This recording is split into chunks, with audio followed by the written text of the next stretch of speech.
Pues venimos del contexto del capítulo 2, que hemos tenido dos predicaciones en el capítulo 2, donde Pablo nos está exhortando a la unidad por encima de todo en la Iglesia. La comunión de los santos, de los hermanos que estaban allí en la Iglesia. Y también sabemos que había algunas amenazas, aunque la conducta de los hermanos de Filipos era ejemplar. Pero había algunas cosas que le tenían preocupado a Pablo. Deberían considerar a los demás hermanos en amor, dice la Escritura, como superiores a ellos mismos, para juntos seguir aprendiendo aferrados ahí a la palabra del Señor para ser más como Cristo. Eso es un poquito el contexto. Y luego David nos explicó en la palabra, la última parte del capítulo 2, donde nos dice que todas estas cosas de las que hemos hablado, de estar unidos en amor, de tener un mismo sentir, de estimar a los hermanos como superiores a ellos mismos, a nosotros mismos, etcétera, etcétera, no es una falacia. Es una realidad que se cumplía con el ejemplo de Timoteo y con el ejemplo de Epafrodito, ¿vale?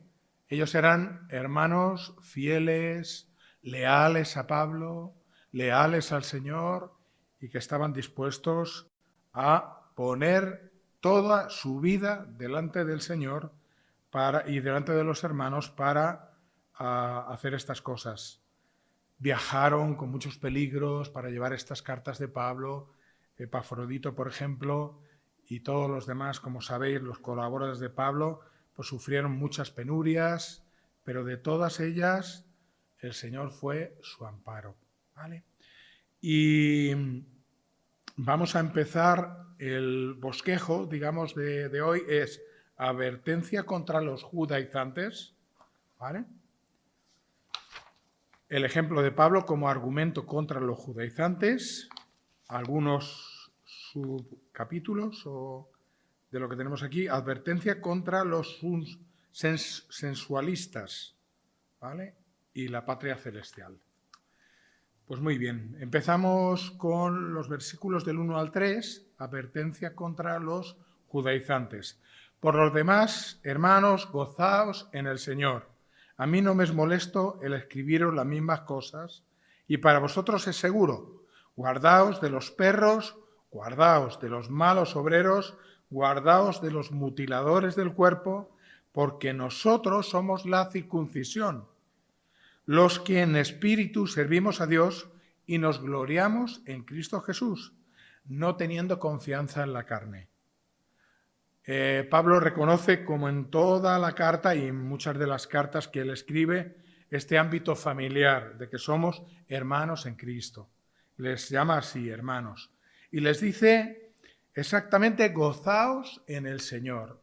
Nuestro gozo, que es algo sobrenatural, que es algo que viene del Señor mismo, y nos dice, gozaos en el Señor, en el Señor. Él es nuestro gozo y tenemos motivos para estar gozosos, ¿vale? No depende de las circunstancias. Estaba esta semana escuchando, de repente, entró por ahí Marcos Vidal predicando de este texto, pero no, de una parte del texto. Ahora nos toca a nosotros predicar sobre todo, pero una parte del texto. Y decía, es que no parece que Pablo está en la cárcel. Parece que se está tomando una Coca-Cola ahí y está diciendo, pero por lo demás, hermano, gozaos en el Señor. A mí no me es molesto escribiros las mismas cosas. Pero recordemos que Pablo está en una cárcel, en aquellos tiempos las cárceles eran... El cárcel seguramente estaba con un cepo, con los pies ahí atados, estaba en la penumbra, con una ventanita a lo mejor pequeña si la tenía, con una humedad que no veas, y lo que se le ocurre pedirle, oye, por favor, si te viene bien, a Timoteo le dice, tráeme el capote, porque tenía frío. Las únicas cosas que pide, y si puedes, por favor, ven a verme. Es alucinante. Y él está volcando todo su corazón sobre sus hermanos y también preocupado por la iglesia, por lo que estaba pasando. No estaba preocupado por él mismo. Gozaos en el Señor. Él era un ejemplo para gozarse en el Señor. Así que nosotros tenemos muchos más motivos. Así que no depende de las circunstancias este gozo.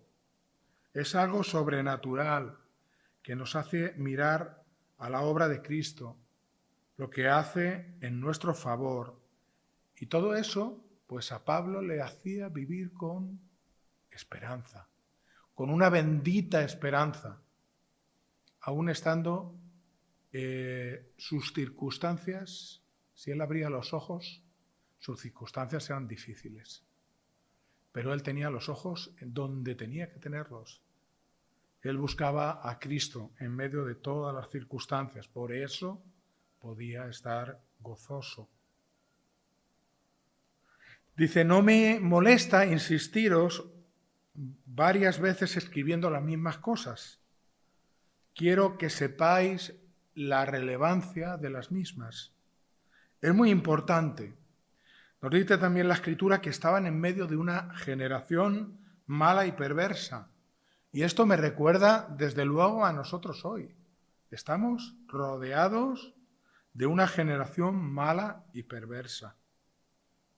Estamos rodeados de peligros. Y no pensemos que no afectan a la Iglesia. Estamos rodeados de peligros fuera y de peligros dentro también. Y lo que nos dice aquí Pablo es que deben permanecer unidos a Cristo, a la palabra del Señor, que es donde nos fundamentamos. Todo lo que no esté en la palabra del Señor lo vamos a cuestionar como buenos protestantes. Protesto, ¿no? Y todo eso para no ser contaminados por el mundo, para no ser influenciados por los malos maestros que iban a tratar de confundirles. La meta de Satanás es confundir a la Iglesia, darle la vuelta. Lo que el Señor quiere es la unidad, quiere el amor, quiere que nos manifestemos como familia, como lo que somos.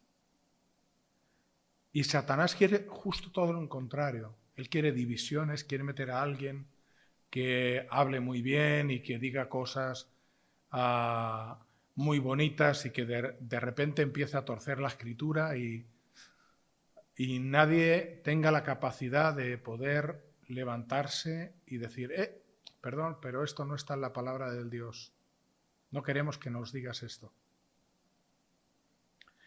Y repite 3 veces la palabra guardaos. Guardaos es una advertencia seria. Dice, guardaos de los perros, guardaos de los malos obreros, guardaos de los mutiladores del cuerpo. Guardaos, guardaos, guardaos. Si vas a algún texto donde se repite en el mismo texto, exactamente, valga la redundancia, una palabra, tienes que prestar mucha atención. Porque el apóstol nos quiere decir que aquí hay algo muy importante que quiere que ellos sepan. Quiere recalcar, guardaos. Es una llamada de atención muy clara y que no debemos dejar pasar. Y nosotros también hoy en día. Como hemos dicho, le estaban preocupando seriamente las noticias que recibía de Filipos. Y vamos a observar un cambio rotundo. Parece otro Pablo. Nos recuerda un poco a su primera parte de su vida antes de conocer al Señor. Un hombre fuerte, rudo, que le daba igual cualquier cosa con tal de que persiguiera a los cristianos. No hay paños calientes con las cosas serias del Señor. Por la defensa de la Iglesia que el Señor nos ha encomendado, a veces tenemos que ser muy firmes, hasta fuertes y duros contra el pecado. Y déjame notar que estoy diciendo firmes y duros contra el pecado y no contra el pecador. Tenemos que tratar con amor al pecador, pero buscando su arrepentimiento. Y si no se arrepiente y endurece su corazón, tiene un problema serio con el Señor, no con los ancianos de la Iglesia. Pero va a tener un problema con los ancianos también, y va a tener un problema con la Iglesia. Entonces, a veces tenemos que ser muy firmes, como Pablo es aquí. Yo no he llamado perro todavía a nadie, pero Pablo sí.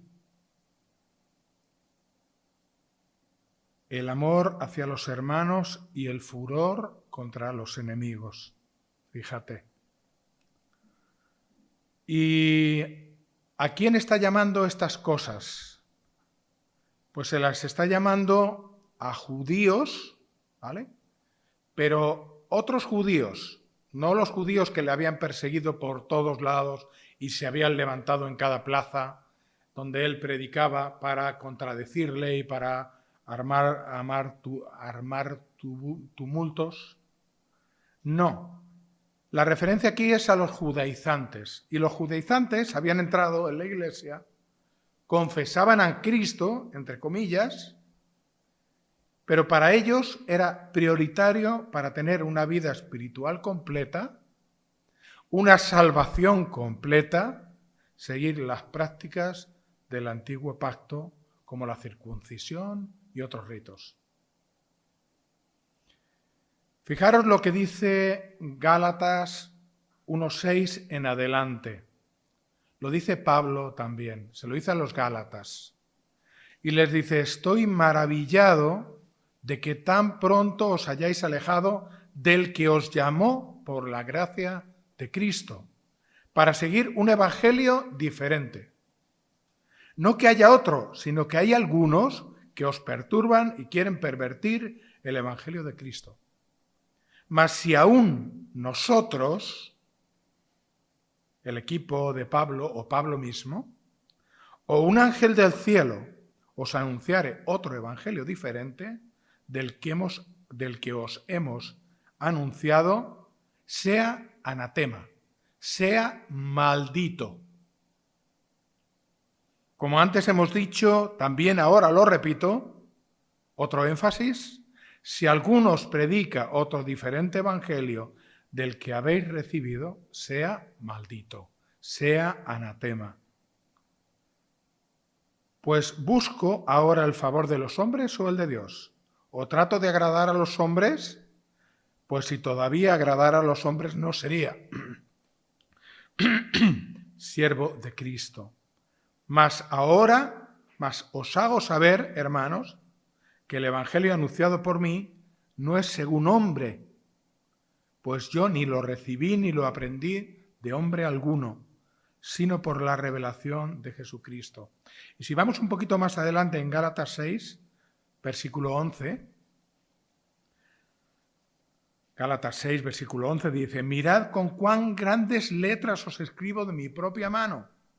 Está queriendo recalcar esto. Está diciendo, mira, como un letrero, mirad con qué grandes letras os escribo.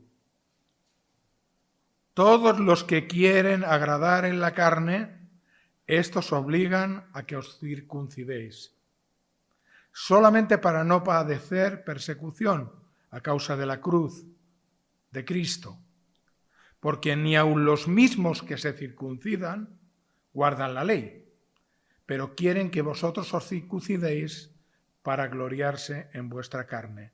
Pero lejos esté de mí gloriarme, sino en la cruz de nuestro Señor Jesucristo, por quien el mundo me es crucificado a mí y yo al mundo.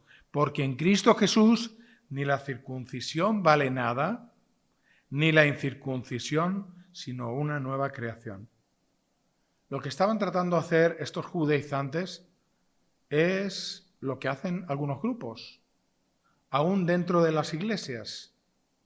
Era intentar convencer a otros y tener un nombre más en la lista.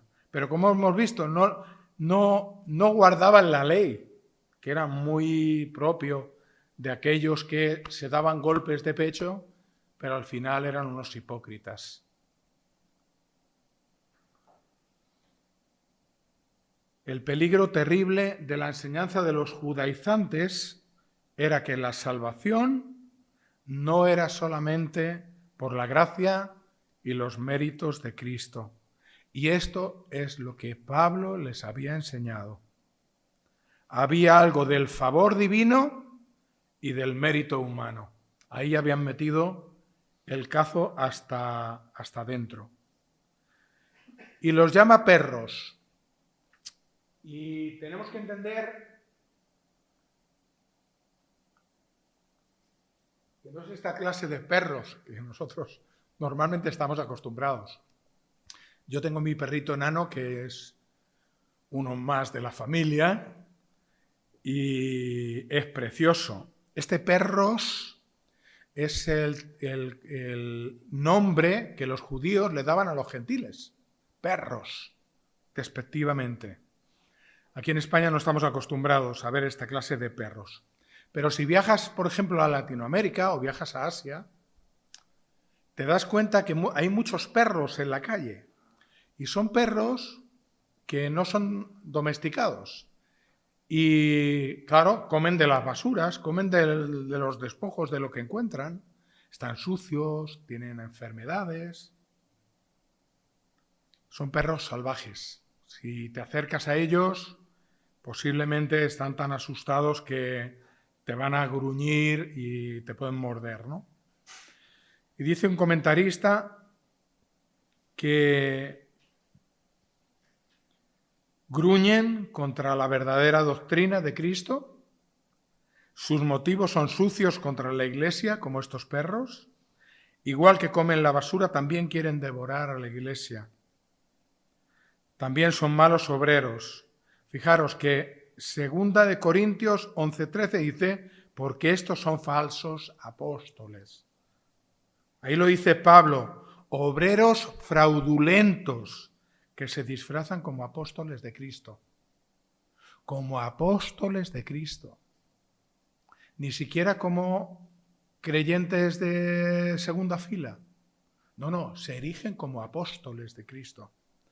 Del nivel de Pablo, para que lo entendamos bien. Estos obreros trabajan para desviar la atención de Cristo y su obra perfecta de redención.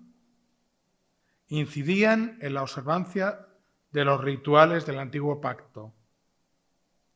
Pero estos rituales del Antiguo Pacto, como hemos leído, ni la circuncisión vale nada, ni la incircuncisión, sino una nueva creación. El Antiguo Pacto estaba ya sobrepasado.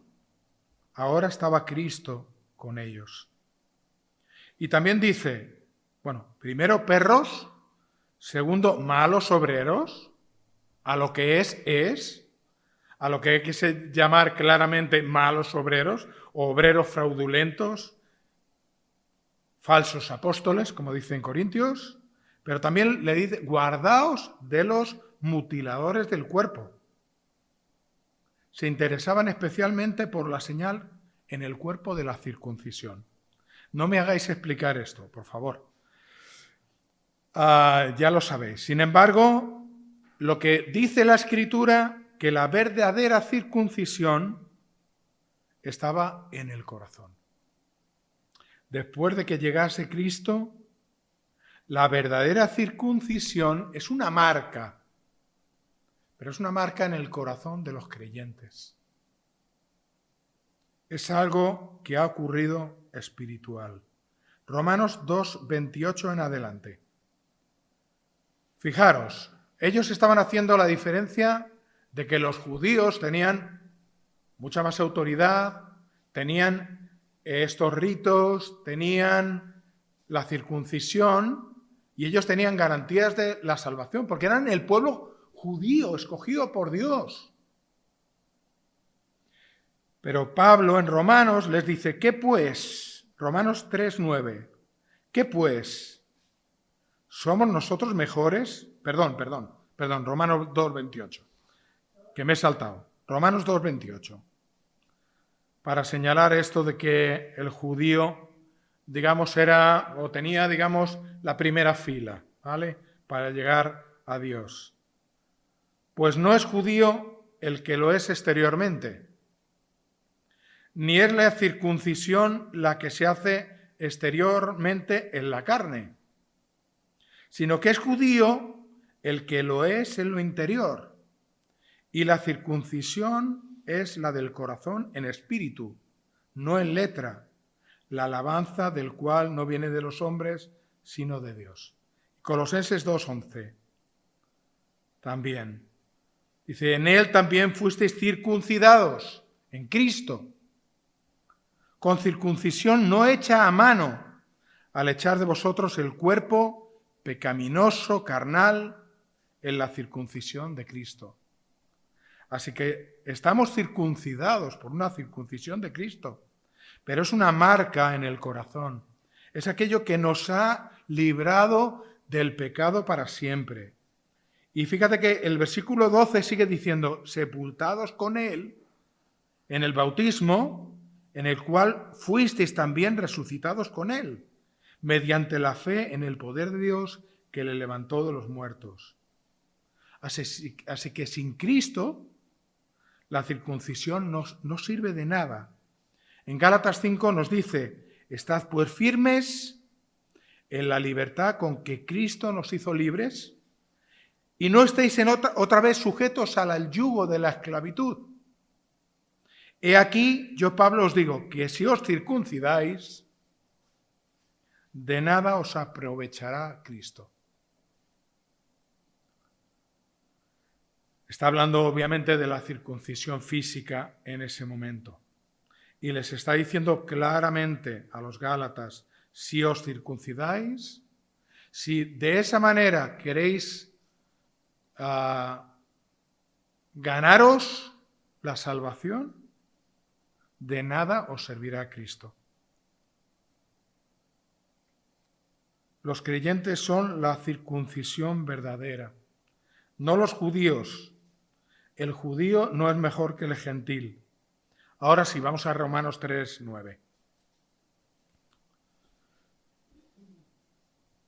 Aquellos que piensan hoy en día que los judíos tienen una ventaja sobre nosotros, sobre los gentiles, sobre la iglesia, en cuanto a la salvación me refiero, están errados, completamente equivocados. Por lo que dice aquí la palabra, no por lo que digo yo, Romanos 3:9. ¿Qué pues? ¿Somos nosotros mejores que ellos? En ninguna manera, pues ya hemos acusado a judíos y a gentiles que todos están bajo pecado. Como está escrito, no hay justo ni aun uno. Por lo tanto, los judíos, los judaizantes, estaban bajo pecado. Por más que hicieran ofrendas, ritos, se latigaran, hicieran lo que quisieran hacer, ayunaran, se cortaran el prepucio, etcétera, etcétera, eso no les hacía más justos. Capítulo 3, versículo 21. Perdón, de Romanos. Capítulo 3, versículo 21 de Romanos. Pero ahora, aparte de la ley, se ha manifestado la justicia de Dios, testificada por la ley y por los profetas. Es esa misma justicia de la que los profetas anunciaron al pueblo de Israel. Y es la misma justicia a la que apuntaba la ley de Moisés. La justicia de Dios por medio de la fe en Jesucristo, versículo 22.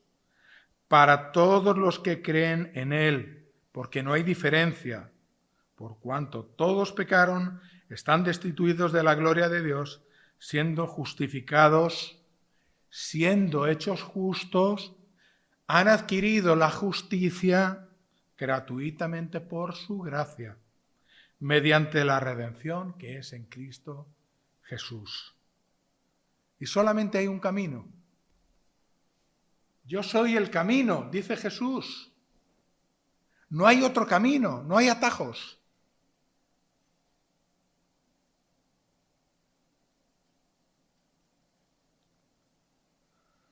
Los verdaderos circuncidados, versículo 3, ahora sí, de Filipenses, los que en espíritu servimos a Dios y nos gloriamos en Cristo Jesús, no teniendo confianza en la carne.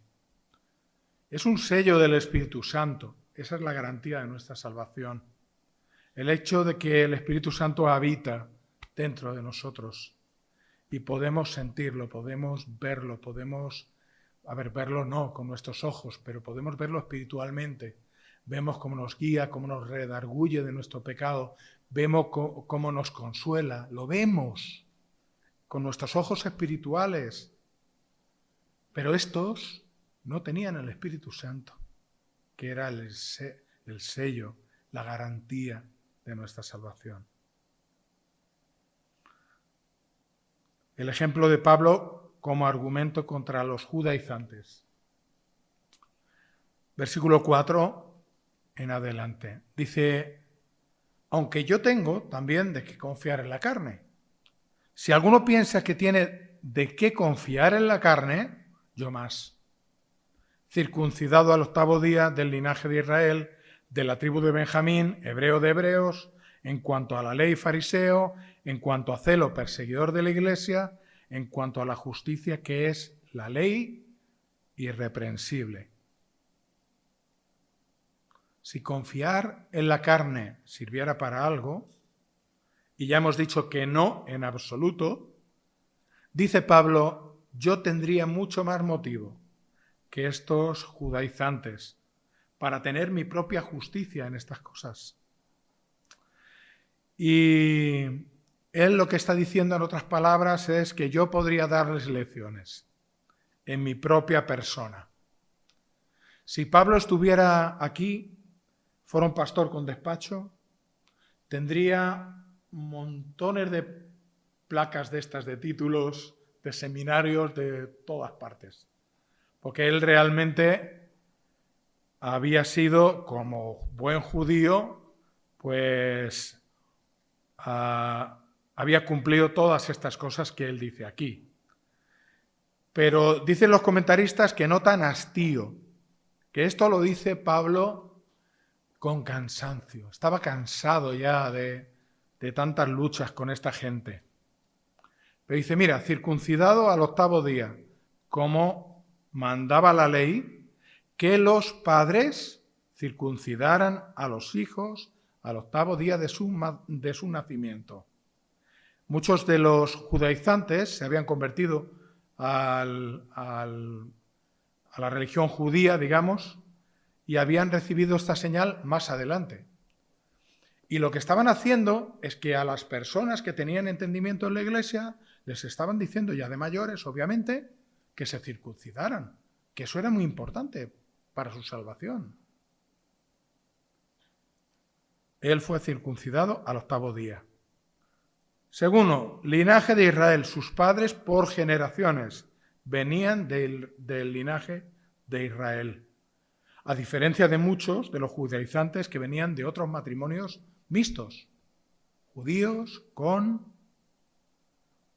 gentiles y, mezclas en generaciones. Y además, para más INRI, era de la tribu de Benjamín.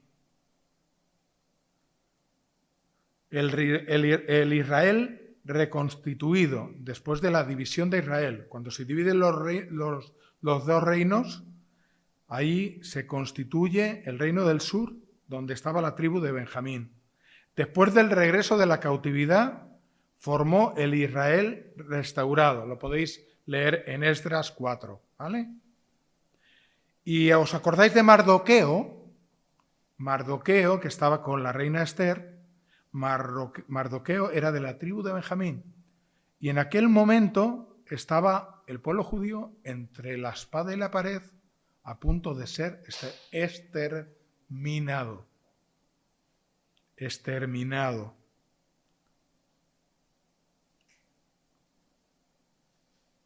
Lo que nos está diciendo aquí Pablo, y ahora esto es como una broma, a ver si alguien la pilla, es que él tenía 7 apellidos judíos.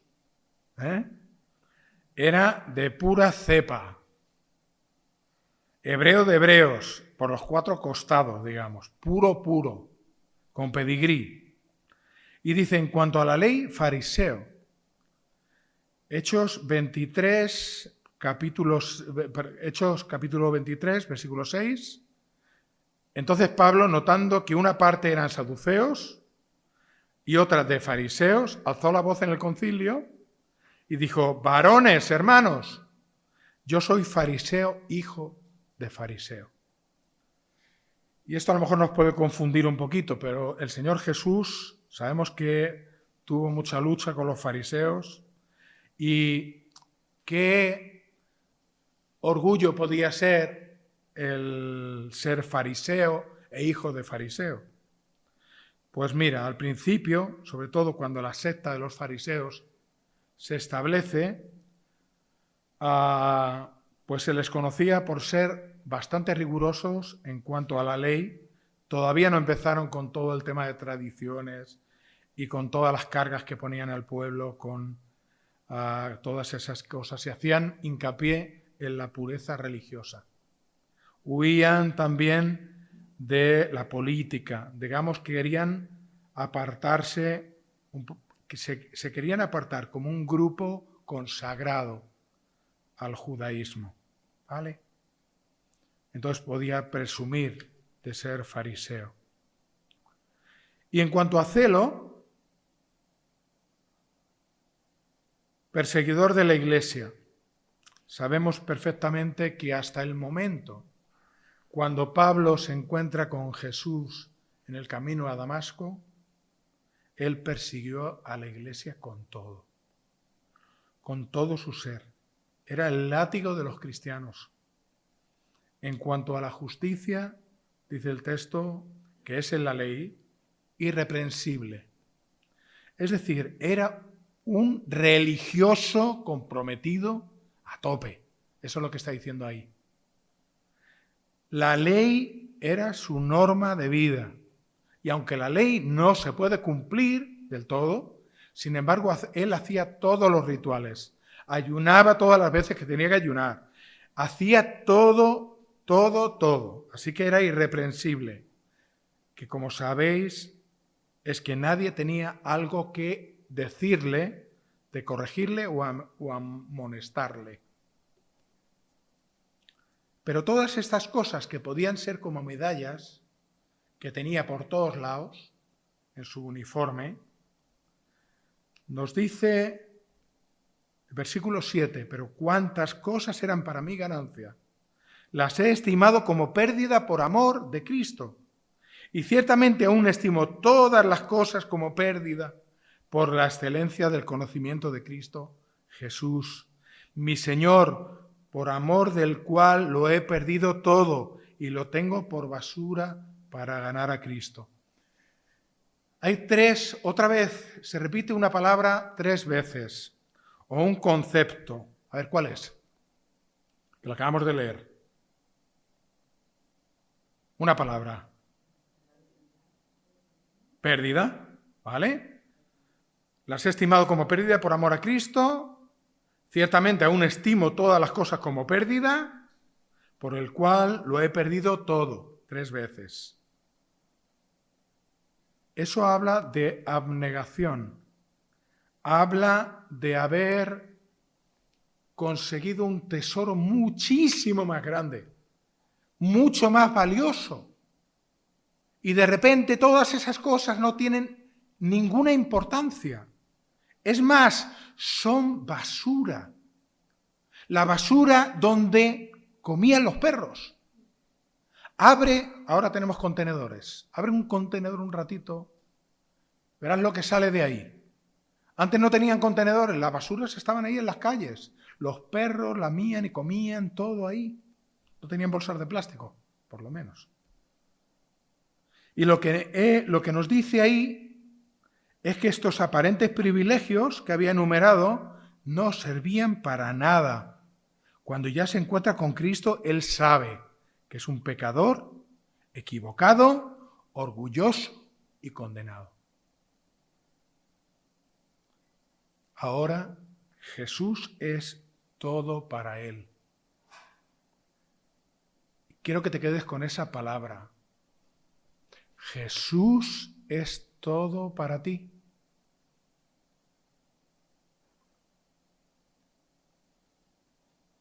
Aquel encuentro le cambió la vida a Pablo. Aquel encuentro te ha cambiado la vida y Jesús es todo para ti. De tal manera que llegues, para mí el vivir es Cristo.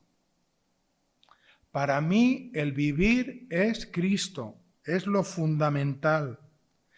Y seguir a Jesús implica dejar todo lo demás.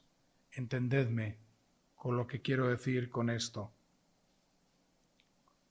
Dejar todo lo demás es aquello que le quita gloria al Señor. Todo aquello que se interpone entre Cristo y nosotros. Todo aquello que es tropiezo. Y desde luego el pecado, sin duda, se interpone entre Cristo y nosotros. Nada se puede comparar con Cristo en esta vida. Y seguir a Cristo debe ser nuestra prioridad absoluta, hermanos. Quiero recomendar un libro. Hay un libro que se llama Dioses que fallan, de Timothy Keller.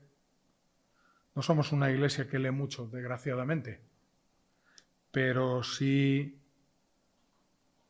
creo que podemos encontrar ahí cositas, diositos, he puesto aquí, a los que servimos y con los que quitamos la gloria a Cristo. Podemos identificar cosas que le quitan en nuestra vida la gloria al Señor. Versículo 8. Y ciertamente aún estimo todas las cosas como pérdida por la excelencia del conocimiento de Cristo Jesús, mi Señor, por amor del cual lo he perdido todo y lo tengo por basura para ganar a Cristo. Basura también aparece varias veces en el texto.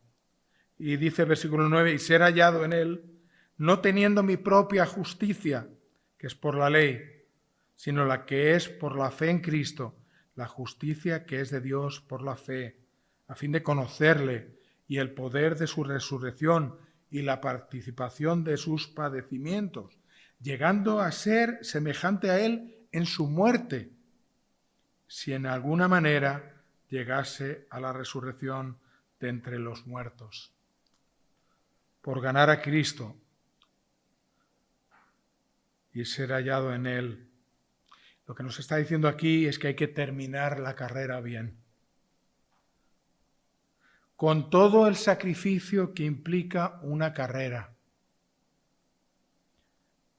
No sé si aquí hay alguno que haya corrido. ¿Sí? ¿Tú has corrido? Eres una fenómena. Marí, entonces es cansado, ¿no? Es agotador, es un sacrificio. Si quieres llegar a la meta, realmente llegas agotado.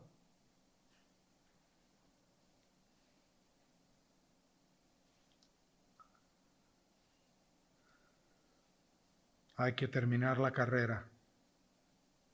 Hay que acabar bien. Hay que perseverar en nuestra fe.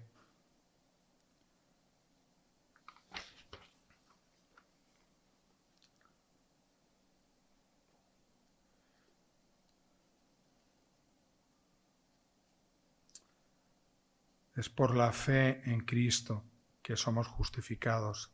Quiero que también se te grabe eso. Somos hechos justos por la fe, no por nada, ninguna otra cosa.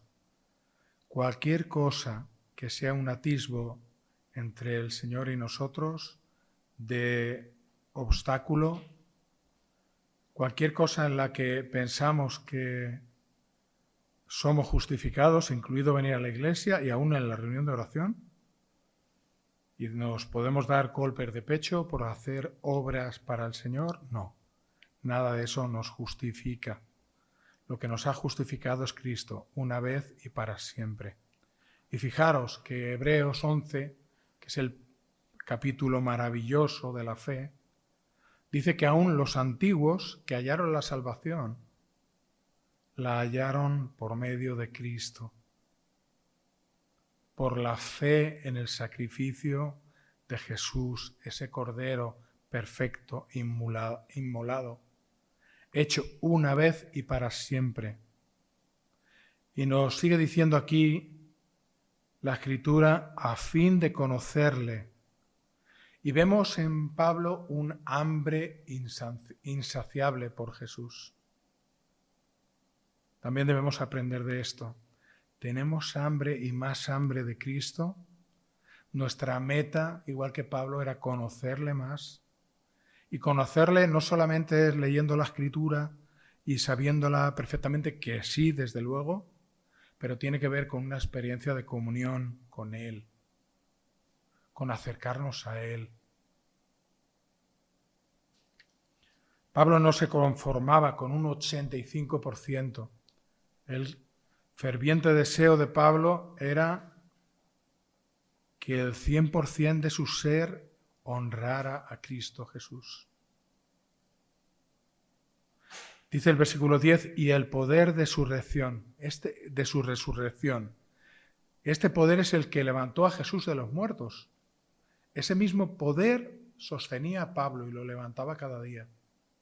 Ese mismo poder nos levanta a nosotros cada día en medio de todas las luchas, las aflicciones, las situaciones que podemos tener. Es este poder de la resurrección que sigue obrando. Pablo lo había experimentado muchas veces. Vamos a Hechos, capítulo 14, versículo 19. Es uno de los momentos terribles en la vida de Pablo. Pero también que llevan gloria a Cristo. Entonces vinieron unos judíos de Antioquía. Los judíos estaban por todos lados. Cuando escuchaban que Pablo estaba por ahí, se pasaban de ciudad a ciudad, se pasaban la voz, mandaban mensajeros, unos judíos de Antioquía y de Iconio, que persuadieron a la multitud y, habiendo apedreado a Pablo, le arrastraron fuera de la ciudad pensando que estaba muerto. Pero rodeándole los discípulos se levantó y entró en la ciudad, y al día siguiente salió con Bernabé para Derbe, y después de anunciar el evangelio a aquella ciudad y de hacer muchos discípulos, volvieron a Listra, a Iconio y a Antioquía. Vuelven al mismo sitio, confirmando los ánimos de los discípulos, exhortándoles a que permanecieran en la fe y diciéndoles, es necesario que a través de muchas tribulaciones entremos en el reino de Dios. Leemos estos versículos y nos parece que hay unos niños allí con el tirachinas tirándole a Pablo. Estamos hablando de que le apedrearon. Hay algunos que piensan que nadie se ha librado de una lapidación, porque eran un grupo de personas, una multitud, con piedras ahí alrededor, ponían a la persona ahí en el medio y ¡pah! Castañazo que te crió de todos lados.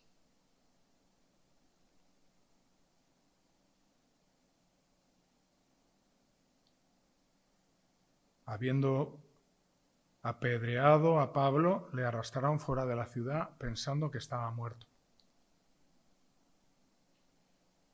Encima tuvieron tiempo para sacar su aparente cadáver y arrastrarlo fuera de la ciudad.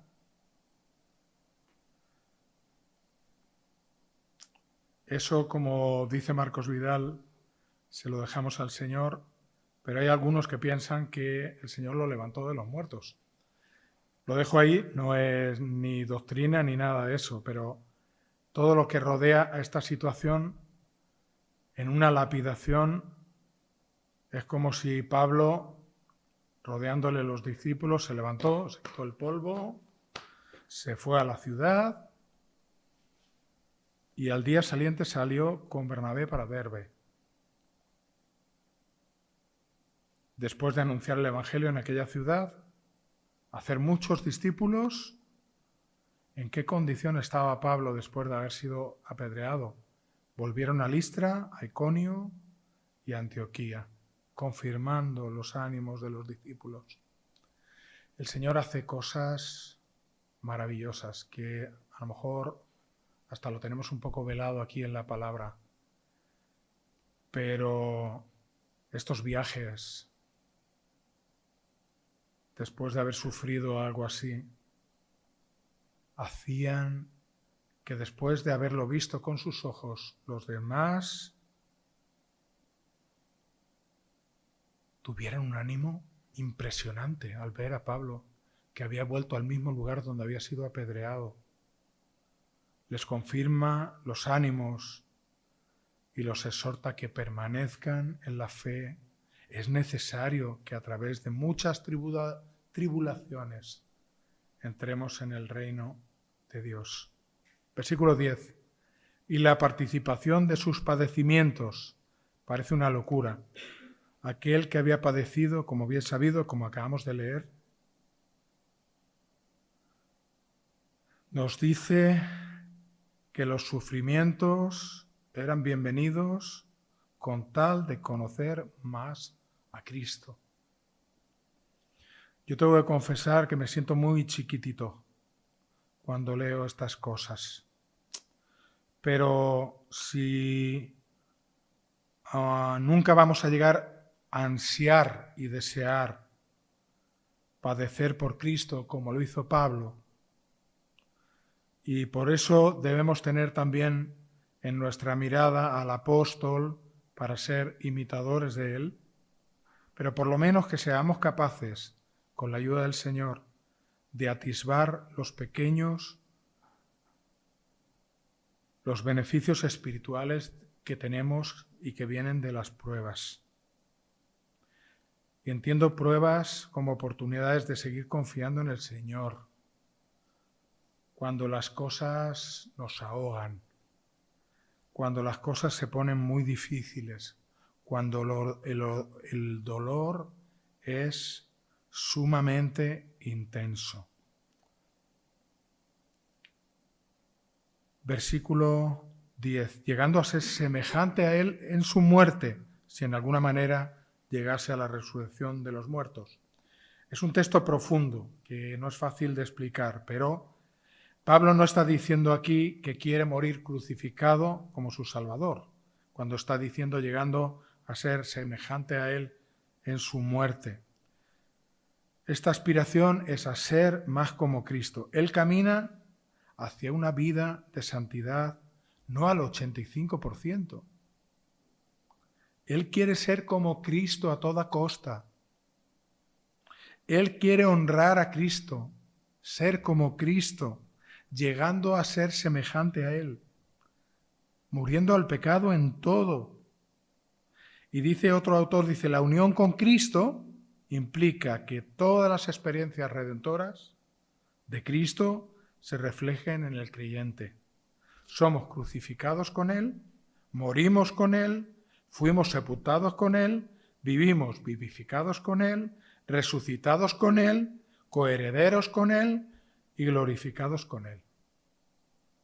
Y si después de todo esto no queda en tu mente que es algo sublime lo que el Señor ha hecho por nosotros, entonces no has llegado a entender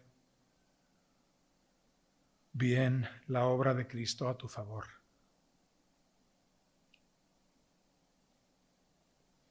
Y él no está dudando cuando dice si en alguna manera llegase a la resurrección, como si no la pudiera alcanzar. Está aplicando aquí la humildad del esfuerzo del corredor que trata de llegar a la meta. Él pelea en su vida. Y pelea, fijaros, por un término que es importante que nosotros tengamos en cuenta. Pelea por ser perfecto.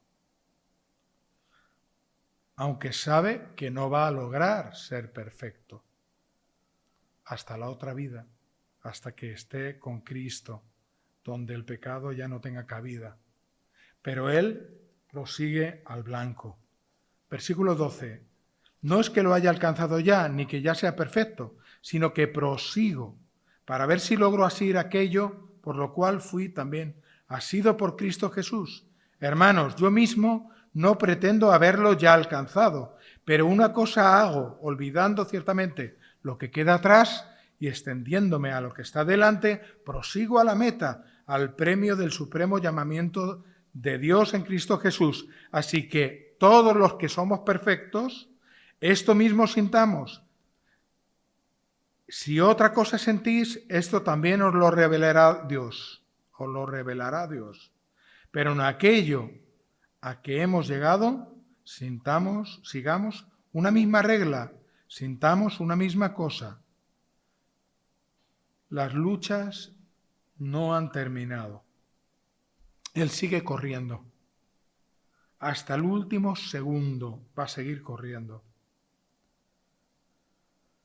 Y dice el versículo 13, olvidando lo que queda atrás. Lo pasado no nos puede condicionar en la vida. Hay muchos creyentes que se quedan atados al pasado. Hay que seguir avanzando. Y nos dice aquí sin distracción ninguna hacia la meta. Y la idea es estos atletas con todos sus músculos en tensión avanzando hasta la meta, con todos sus músculos en tensión porque quieren llegar a esa redención consumada, a la perfección lograda por Cristo. Versículo 15, que son perfectos o maduros, dice otro texto, que han llegado a extender esto tan magnífico. Sigamos la carrera en unidad, sintiendo lo mismo, no os dejéis manipular, no os dejéis desviar, la meta está cerca, pongamos los ojos en Jesús y sigamos esforzándonos ardientemente hasta el final juntos. Y hay una advertencia final, y ya lo que nos queda es rápido. Versículo 17, hermanos, sed imitadores de mí, y mirad a los que así se conducen según el ejemplo que tenéis en nosotros. Porque por ahí andan muchos, de los cuales os dije muchas veces, y ahora lo digo llorando, que son enemigos de la cruz de Cristo, el fin de los cuales será perdición, cuyo Dios es el vientre, cuya gloria es su vergüenza, que solo piensan en lo terrenal. Mas nuestra ciudadanía está en los cielos, de donde también esperamos al Salvador, al Señor Jesucristo, el cual transformará el cuerpo de la humillación nuestra para que sea semejante al cuerpo de la gloria suya, por el poder con el cual también puede también sujetar a sí mismo todas las cosas. Hemos estado leyendo en toda la carta que esta expresión, la humildad y todo lo demás es vital, el amor a los hermanos. Y quizá podría ser un poco extraño que él dijera, hermanos, sed imitadores de mí. Pues no aparenta esto ser como muy humilde, ¿no? Sin embargo, nada que ver. Fijaros que en el capítulo 2 puso como ejemplo a Cristo. Versículo 5. Haya pues en vosotros este sentir, que hubo también en Cristo Jesús, el cual siendo en forma de Dios,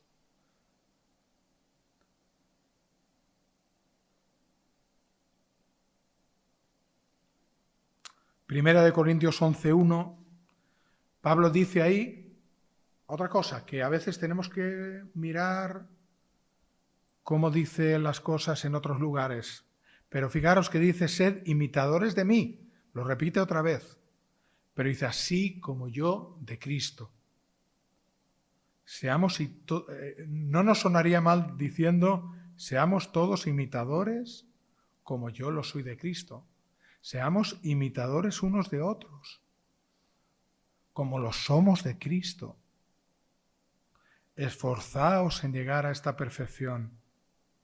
aunque esté muy lejos todavía, pero cada paso de santificación nos acerca más a la meta. Y nos ayuda también el versículo 17, como continúa, dice, y mirad a los que así se conducen, según el ejemplo que tenéis en nosotros.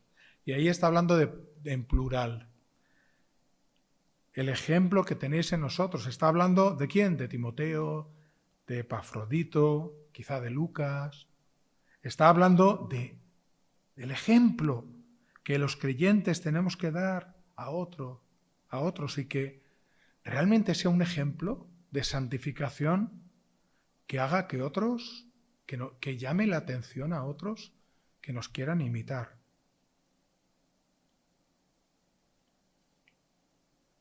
Y nos dice por otro lado que Pablo llora. Está llorando por aquellos sensuales que viven en la carne y que va a denunciar a continuación. Al principio nos habla de un claro peligro que eran los judaizantes. Ahora cambia y dice, versículo 18, por ahí andan muchos, de los cuales os dije muchas veces, y ahora lo digo llorando, que son enemigos de la cruz, el fin de los cuales será perdición, cuyo Dios es el vientre y cuya gloria es su vergüenza, que solo piensan en lo terrenal. Ya os avisé de este peligro en otras ocasiones. Lo hice allí, en presencia, delante de la iglesia y en Filipos, pero ahora lo vuelvo a decir, porque este asunto, hermanos, se está metiendo en la iglesia. Y me preocupa muchísimo. Y lo digo con dureza, como Pablo.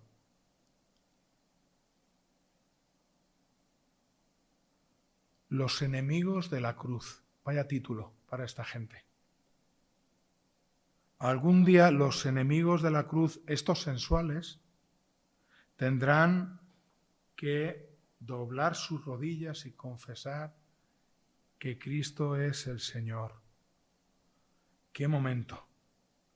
Dice ahí que son merecedores del infierno, el fin de los cuales será perdición, enemigos de la cruz, y cuyo Dios es el vientre, porque rendían culto a esta naturaleza sensual.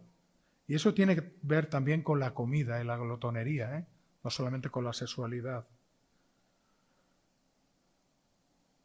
Pero hay muchas sectas que practican lo mismo y lo hemos visto a lo largo de la historia, mezclando las creencias con la sexualidad. Y creo que eran los hijos de Dios, me parece que se llamaba una, que hacían esta trampa, ¿no? Una secta que atraía a la gente precisamente por el tema de la sexualidad. Y es evidente que uno de los pecados que trae más oscuridad a este mundo y donde no hay,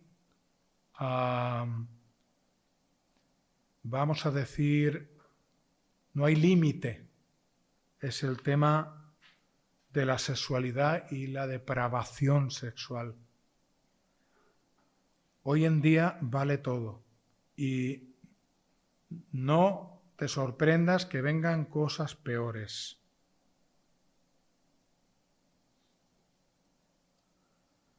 Lo que estaba pasando es que en la iglesia estaba este grupo intentando meterse y era una mezcla de gnosticismo y de decir que el pecado sexual pues no era algo malo, porque el cuerpo pues es malo en sí, está relacionado con el pecado y eso no iba a restar, digamos, nada para su salvación. Y dice, y cuya gloria es su vergüenza, que solo piensan en lo terrenal. Fijaros hasta qué punto, y lo vemos también hoy, se enorgullecían de su pecado y las prácticas que la palabra de Dios condena. En vez de vergüenza ante el pecado, sentirse avergonzados, se jactaban del mismo, cuya gloria es el pecado. No lo vamos a leer, pero hay unos ejemplos en Romanos 8 de estos enemigos de la cruz. Apuntad dos textos, Romanos 8, capítulo 7 en adelante, Colosenses 3, del 5 en adelante, donde somos invitados a hacer morir lo terrenal en nosotros, fornicación, impureza, pasiones desordenadas, malos deseos, avaricia, que es idolatría, etcétera, etcétera. La palabra de Dios nos lo deja claro. No nos podemos dejar engañar. Y Pablo termina volviendo a enfocar su mensaje en Cristo y en la meta. No os olvidéis, seguir corriendo la carrera, estar firme en Cristo. Agarraos a la palabra del Señor, agarraos a Él. Ir caminando en el camino de la santificación. No deis un paso atrás, siempre hacia adelante. Nuestra mirada en la meta. Mas nuestra ciudadanía está en los cielos, hermanos, de donde también esperamos al Salvador, al Señor Jesucristo, el cual transformará el cuerpo de la humillación nuestra. Este cuerpo, la carne, que nos incita al pecado,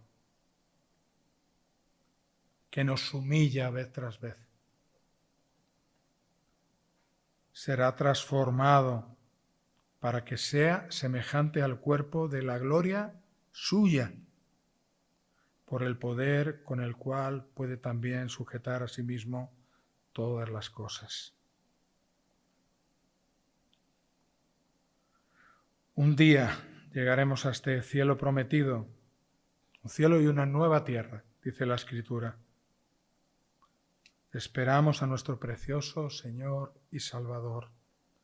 Nos va a transformar. Habremos llegado a la meta.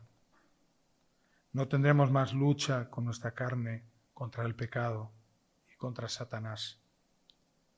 No lloraremos más como Pablo lloraba por esta preocupación intensa que le causaba que los hermanos sufrieran por los falsos maestros y por esta gente que les estaba seduciendo. No sufriremos más por la muerte. Todo está sujeto a su voluntad justa y santa. Ni un pecado entrará allí. Damos gracias al Señor por esta preciosa promesa que nos llena de esperanza. Siento por el tiempo, pero era, como he dicho, un banquete, no un aperitivo. Pues vamos a dar gracias al Señor. Te damos gracias por tu palabra, Señor. La verdad es que nos hace sentir pequeñitos aún el ejemplo de nuestros hermanos, de Pablo, de Timoteo, de Epafrodito, Lucas, todos los que iban con él, su testimonio tan poderoso. También respaldados por ti, por tu poder, por el poder que levantó a Jesús de los muertos, este poder que tenemos a nuestro alcance y que pocas veces echamos mano. Pero gracias tú, porque tú nos guías, porque tu Espíritu Santo nos consuela, nos fortalece y nos lleva de gloria en gloria. Y Señor, anímanos, ayúdanos, fortalécenos en este camino, pero que a la vez tomemos nosotros nuestra responsabilidad como creyentes para correr la carrera con toda la tensión que implica servirte, conocerte más y más y honrar con nuestra vida tu nombre. Lo rogamos en el nombre de Jesús. Amén.